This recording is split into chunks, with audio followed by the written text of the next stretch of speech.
Hey folks, how you doing? Papa Joe here. Oh, what a day. Nothing overly exciting, did a lot of miles. And no, I ain't sure how many I drove, but I know it was a bunch of them.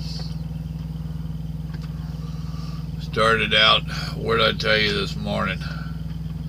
Mustang Ridge or something, down south of Austin. I done drove all the way up through that stuff. Had a flatbed, almost take my fender off over there.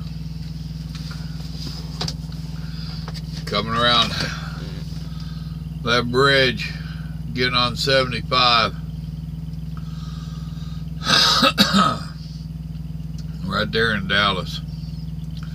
I'm in the left lane, he's in the right lane, and he's letting that damn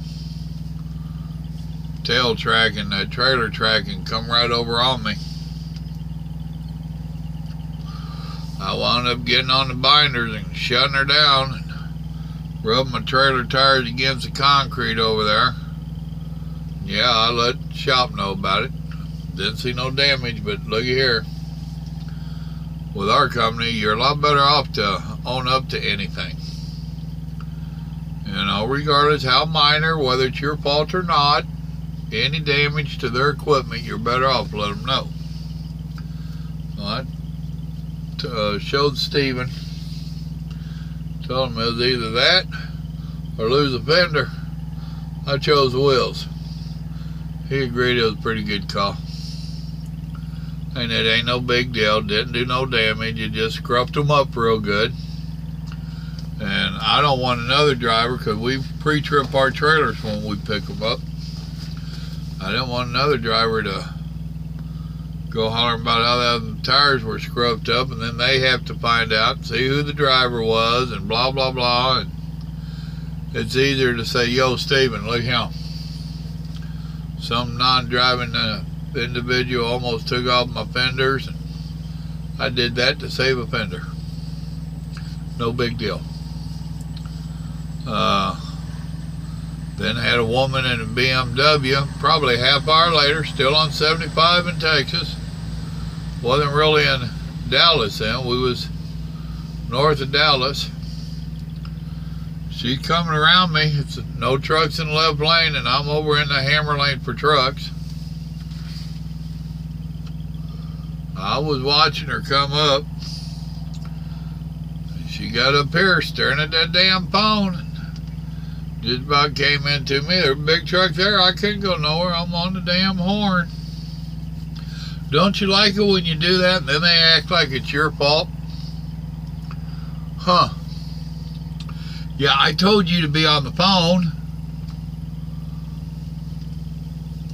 Now, back in the day in a situation like that, I'd say, dumbass. But I try not to do that anymore. So, when I seen all this, I was like, dumbass. I did do it.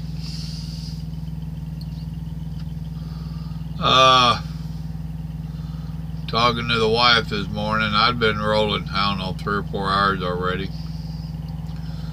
And I think I was like 560 miles from the yard or something when I took off this morning.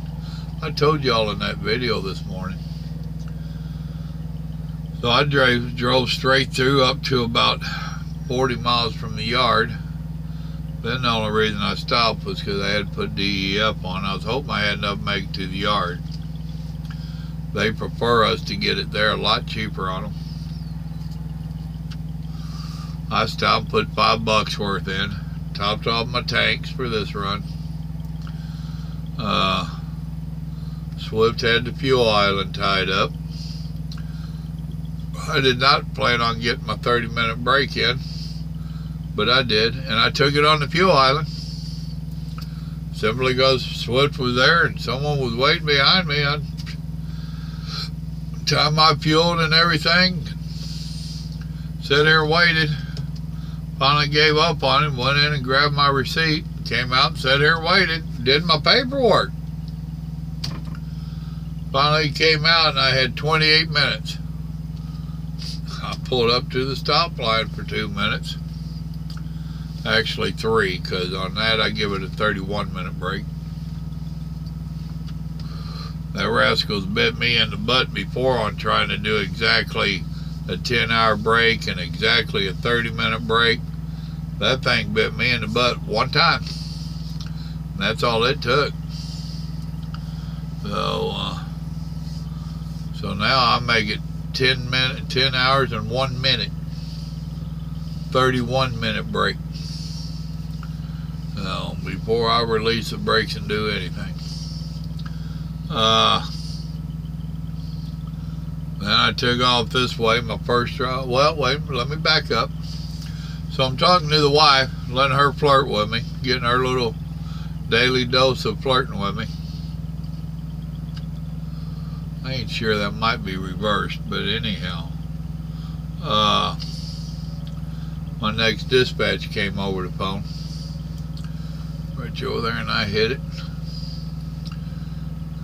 I start reading to her what the dispatch is, and I said, there ain't no damn way.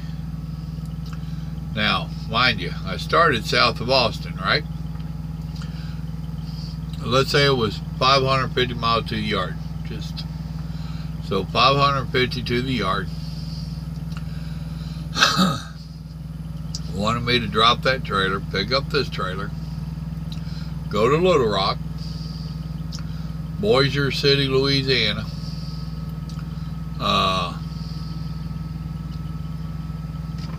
Damn it, I can't think. It starts with a K too. I'll tell you in a second, because I want to know now. Kilgore. No wonder I couldn't think of it. But then to Kilgore. That's Texas. Then do 3 drops in Houston. And make it back up there to Shepherd where I normally load. That in itself, we're going to say is 800 miles. Not counting from Austin to the yard. And they wanted me to be loaded down there by the house tomorrow at 4 o'clock. That's about 1,400 miles in less than 2 days. And that's coming through a couple pretty good cities. So, to me, 35 all the way up. Damn near from San Antonio to Dallas is one big city. You got a couple of stretches in there that ain't anymore, but it ain't nothing like it used to be where you get out there and hammer on it and you make some good time. Nowadays, everything's under construction. There's so many cars that when I leave Little Rock over here, heading to Bossier City, I'm going to wind up cutting down some of the Arkansas back roads and to get down there to Shreveport. Well, it ain't showing me right there. But anyhow, 30 from Little Rock to Texarkana ain't nothing to jump up and down about. It ain't like you're going to make any good time. But anyhow, I told the wife, I said, it ain't going to happen. Sent him back a message that don't see it happening. He didn't answer, so I called him. And I'm like, dude, is this an April Fool's joke or what? What? I said, this load that you just put me on. I said, you either got to get a slower computer or you got to get them to turn my truck up, because my truck cannot keep up with your computer. So anyhow, I made it to the yard and I told him I'll do what I do, but I don't see it. I said, to me, it looked like I'm going to be doing good to get home. So I'll get off Little Rock, Bossier City, Kilgore. By that time, we're already late into the afternoon. I'm going home. So that Houston stuff can get kicked off Monday. They're saying how they needed it down there. Oh, they need it in Houston. I really doubt between late Friday and Monday morning, if they don't get these drums, they're going to go bankrupt. And bad planning on someone else's part does not constitute an emergency on my part. And that ain't a bad attitude, and that ain't grumpy or nothing. That just, it's trucking, you know. The more of these hard runs that you pull off for them, it seems like they take it as a personal challenge and want to just keep giving you harder and harder stuff. Let's see if he can do this. No. The old man's tired. No. Bad enough. I'll get these off, go home. So I took off for Little Rock. I had less than 5 minutes on my 11 hour when I stopped here. Less than an hour on my 14. I gave them a good day's work. Somewhere between 650 and 700 miles today. I don't really keep track of it. But I'm in. I just looked it up before I backed off. Blackwell? Is that where I is? Damn it, that ain't what I wanted. I think I'm in Blackwell, Arkansas. I called the place. Boy, I must be tired. I'm hitting all the wrong buttons. Points of interest around my truck and truck stops. Yep, I'm at the Blackwell Travel Center. Exit 101 off of I-40. Decent enough little place. Dirt lot. Oh, lots pretty rough back there. Matter of fact, I got to kick my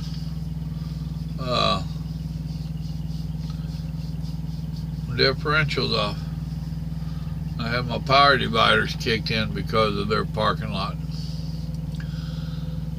But anyhow, I called this place to make sure that they had parking, truck parking. Make sure that they was still open. A lot of the little truck stops like this have gone by the wayside, and you get there and it's an empty place and got it chained up and you can't park. So I called them. Yep, we're still open. Yep, plenty of parking. She even walked outside to look and check. That was pretty cool. I said, well, what kind of victuals have you got? Well, she started naming off hamburger and pork chops and blah, blah, blah. And I said, well, you got a chili cheeseburger with mushrooms? No, no. Well, what kind of hamburgers you got? Are they hand pressed? No, they're frozen. I said, honey, you sound about as excited about that as I am. And she's like, well, they're frozen. I said, all right, let's talk about pork chops. So the restaurant here closes. It's just a little kitchen. It ain't really even a restaurant. It's one of these places where they close when business gets slow. So I told her, well, I'm about an hour away. You reckon they'll still be open? She said, well, I don't know. You want to put in an order? And I'll make sure you got it when you get here. Well, that's cool. I got here at decent price and decent food. I mean, you know, nothing to jump up and down about, but it beat the hell out of a hot dog off a roller. So,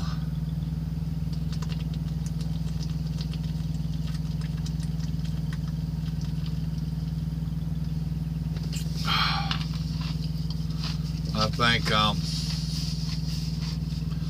65 miles or something from my first drop.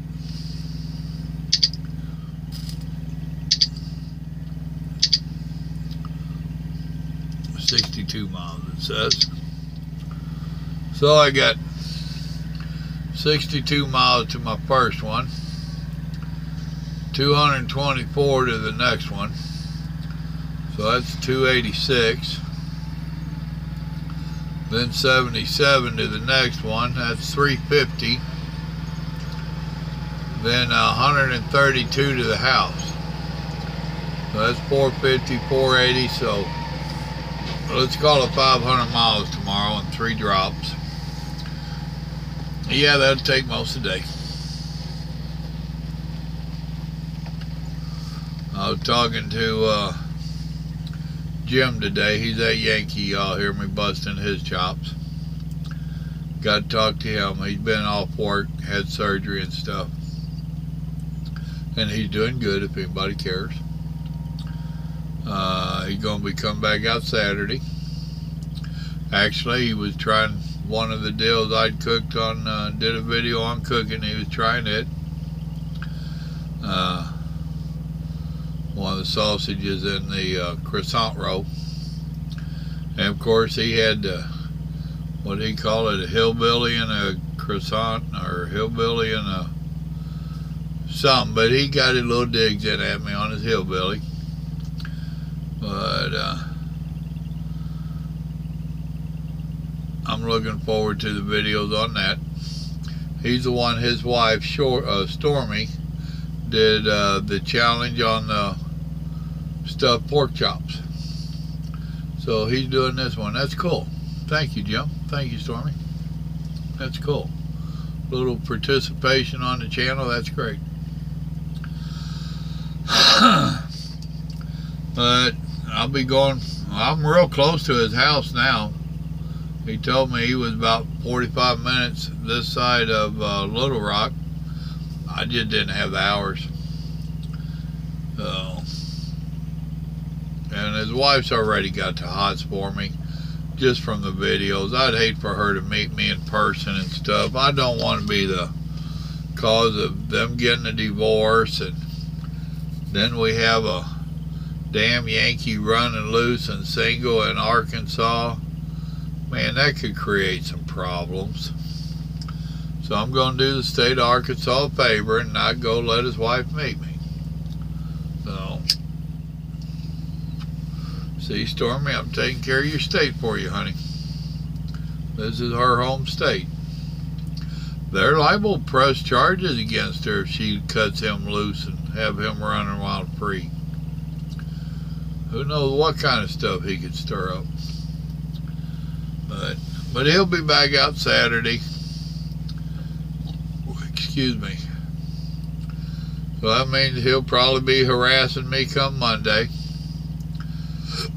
Who knows? One of these days I'm going to do a phone interview with him, just so y'all can hear how fast this Yankee talks. I have to slow him down. He gets, his mind and his mouth get going, and he ain't listening to what I'm saying. He can be a challenge and a chore to talk to. You can. Slow down on your talking, Yank, and listen. Oh. And no, he ain't got a problem me harassing him about being a Yankee. No more than I got a problem about him teasing me about being a hillbilly. Guess what? I'm a hillbilly. Guess what else? He's a Yankee. It is what it is. He ain't a snowflake, and I ain't either. So, we can take teasing. Oh, seen earlier somebody had made a comment where I talked about them thumbs down, and he told me he appreciated me spreading the word, and why in the hell are they watching it anyway if they don't like it? Some of y'all folks out there support me the way you do. That's cool. Thank you. I got a few of them kind of messages today. That was cool. I've got another one I'm thinking about making. Not that there's some great demand for it or anybody asking for it. It's just something that has came up in conversations before. I've told you a little bit about my son Nathan. He's the one that died in a motorcycle accident. He was a good boy. He was 27 years old, full of life, good kid. He was questioning God and the whole thing just a couple years before he passed away, before he died. And I was still new to the faith, new to my walk. And some of the things that he was dealing with, he was watching stuff off TV and trying to apply that to what he knew about God. And yes, he had already been saved and all that, baptized, the whole bit. But we all know in our adolescence, in our years, we get questioning everything, and that's a good thing. It really is. It's a healthy thing for your mind and for your soul and your spirit to understand of your own accord. You know, he had been believing in God and everything else because that's how he had grew up. He had grew up around that, just hearing this, and he had taken it for granted. Don't we all? Then as he got into his adulthood, he started questioning it. If you remember, here in the last few videos, I'd commented about our young people coming out of colleges and said that they had taught them enough that they was smart, that they've learned what they've been taught, but not smart enough to question what they had been taught. And I seriously meant that. It wasn't just a witticism. And that's where Nathan was. He was questioning what he had been taught. And that's good and that's healthy. I encourage all young people to do that. Didn't we all do it? You know? All the things that our parents told us was taboo and all this. Didn't we have to go sample and play and question and check it out and learn for ourselves? That's pretty much human nature. But we had got talking about the creation of Earth. And I've been thinking a lot about that today for some reason. And I'm thinking about making a video on my thoughts of it. And it'll probably bore the dickens out of some of you, but it's something I just got an urge to do. So, actually somebody, I ain't sure how I came across the video. Somebody had sent me a video and I watched it, and then something else came up online that I'll touch base on all that in the video. But that's it for Papa Joe for my day. I maxed out everything as much as I could max it out. I'm well satisfied with my day's work. Got a good day lined up tomorrow. I'll do what I can do and then I go home. I don't see it being realistic to make it into Houston and kick them off. Now don't misunderstand, if I get Kilgore off, if everything just goes perfect, and I can get those Houstons off, I will. That's just the professional stuff that is inbred in me, you know. I can't purposely tear up a man's equipment, and I can't purposely miss an appointment. So, that's just something I'm cursed with. Is if I can do it, I will. So, you have now been updated on my life. That took 25 minutes to bore you. How many of you did I put to sleep? So, thank you for the encouragement and the comments. I appreciate it. Appreciate the likes. Seeing I've got a few new subscribers. Howdy. Hope you enjoy the channel. There's plenty of videos in the archives. If y'all will go into the playlist, they're categorized in there for you. Or however you want to do it. A lot of people would just start playing, and whatever comes up next, they play it. Whatever y'all want to do. Like I said, thank you for joining. Hope you enjoy it. If you do, please share the word with your friends. Please hit the like button on the videos if you really like them. That helps me out a lot. And right now, I'm fixing to make that other video, I believe. Y'all remember, God loves you. So do I. You have a blessed evening. Hope you get a good night's sleep. Hope I get a good night's sleep. Bye.